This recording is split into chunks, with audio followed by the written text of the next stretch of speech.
I want to talk about mental illness. Let's say I go to the doctor and I get a bunch of tests done, and the doctor comes back and says, yep, you're mentally ill. You've got, schizophrenia. What do you do next? Does the doctor just say, good luck, kick him in the butt, send you on your way? No, you evaluate treatment options, right? So now let's say the doctor says, for schizophrenia, there's 2 medications you can take. Medication A, when people take medication A who have schizophrenia, they're happier, they report less anxiety and depression, they commit suicide at lower rates, they're less stressed. Medication B, the opposite happens. Patients report more anxiety and depression, they commit suicide at higher rates, they're more stressed. 2 questions, which one of those 2 am I going to want to take? And second question, which one of those 2 do you think leads to a population of people who are less mentally ill? I'm going to say it's the one who take medication A, the ones who report less depression and anxiety and commit suicide less, right? So when it comes to being trans, when I keep hearing conservatives say that being trans is a mental illness, even though it's not, right, there is a literal manual on mental illness. It's called the DSM-5, and it's written by doctors, psychiatrists, especially neuroscientists, anyone who knows what they're talking about in this field. That's written by experts in the field of mental illness. It explicitly says being transgender is not considered mental illness. So when I say being transgender is not a mental illness, I have the entire scientific and medical community, backed up by decades of research, 70 plus years of understanding that gender is different than sex, to back up my claim. You have your feelings. So the whole facts don't care about your feelings thing is such a projection on so many levels. Let's go down this rabbit hole. What do you think we should do to treat them?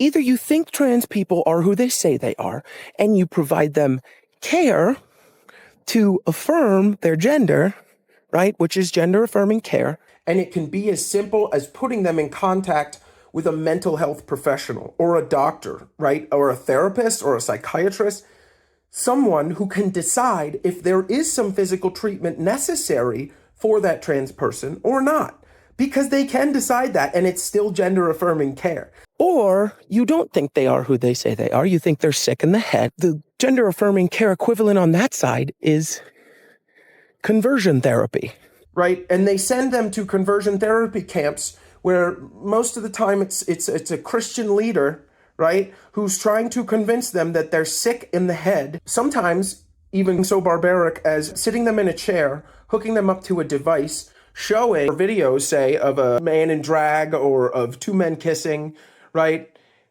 And then they shock them. These camps are still legal in a lot of states in America. This doesn't change the way you feel. It doesn't change your identity because your identity is just a part of you. It doesn't change your sexual orientation, who you're attracted to.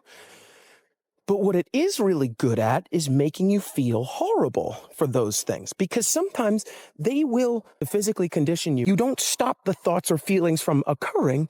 You just make them feel bad for it. So they go on to commit suicide at astronomical rates relative to not going to conversion therapy at all. You objectively make their mental health worse. Now, when people get gender affirming care, that leads to less anxiety, less depression, lower suicide rates. And yet when I see, like Ron DeSantis a couple of years ago signed legislation that took gender affirming care away from trans kids in Florida, conservatives celebrated. So you're going against the overwhelming scientific and medical consensus and saying that they're mentally ill when they aren't. And then you're celebrating when we take away the best treatment we have for them. It doesn't make any sense. It only makes sense if you want to have a group of people that you can blame for all your problems, that you can demonize. Anyone who has studied genocide, the Holocaust, history in general, is saying that we are taking steps towards a genocide of trans people. It starts by turning a group of people into animals, convincing you that they're barbaric, that they're subhuman, right? And that's what this is. You're trying to convince people that not only these people are mentally ill, but that they don't deserve treatment. and that treating them is feeding into their mental illness, even though they commit suicide at lower rates when they receive this. So I want you to think about that. I want you to think about, if you think trans people are mentally ill, which they're not, do you want to help them or do you want to hurt them? If you think trans people are mentally ill, you should be the world's biggest proponents for gender affirming care.